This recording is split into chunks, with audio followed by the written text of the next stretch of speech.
Fire and ice, यानी आग और बर्फ। तो ये पोएम है क्लास 10th का सेकंड चैप्टर, पोएट्री का सेकंड चैप्टर, जिसका नाम है fire and ice, written by Robert Frost. देखिए इस पोएम में क्या बताया गया है, अगर आप क्लास 10th में हैं तो बेहद इंपॉर्टेंट है, अगर आप क्लास 10th में नहीं है तब भी ये बहुत इंपॉर्टेंट है, अगर आप नए व्यूअर हैं तो भी बहुत इंपॉर्टेंट है। किस लिए इंपॉर्टेंट हो जाती है?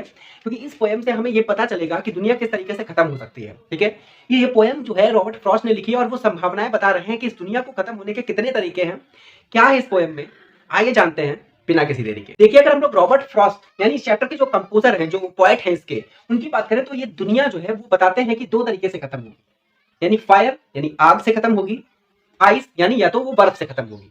तो हम स्टेप बाय स्टेप एक एक लाइन को पढ़ते हैं और समझते हैं कि दुनिया जो है वो कितने तरीके से खत्म होने वाली है।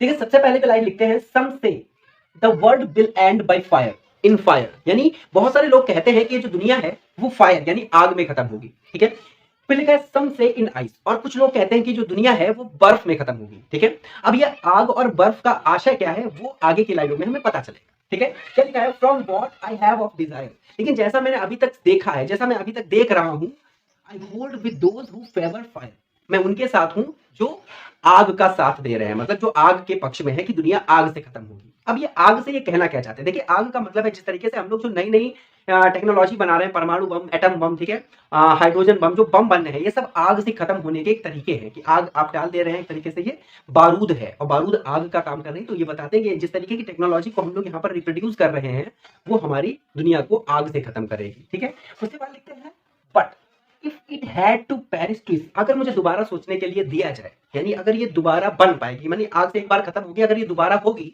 तो क्या लिखा है, I think I know enough of hate to say that for destruction ice.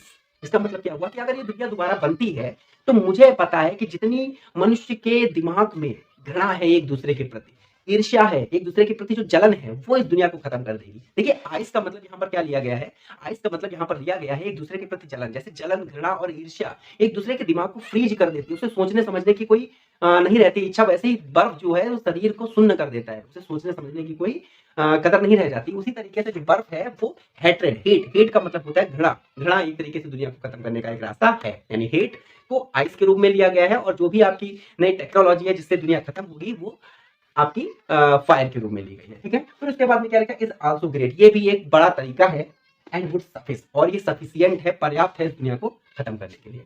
I hope Robert Frost के द्वारा लिखी गई ये पोएम फायर एंड आइस मेरे द्वारा आपको ये समझ में आई होगी। कैसा लगा ये एक्सप्लेनेशन प्लीज कमेंट बॉक्स में बताइएगा। इसकी जो सेंट्रल आइडिया है वो मैं अगले वीडियो में डालूंगा।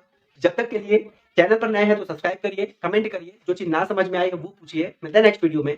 जय हिंद।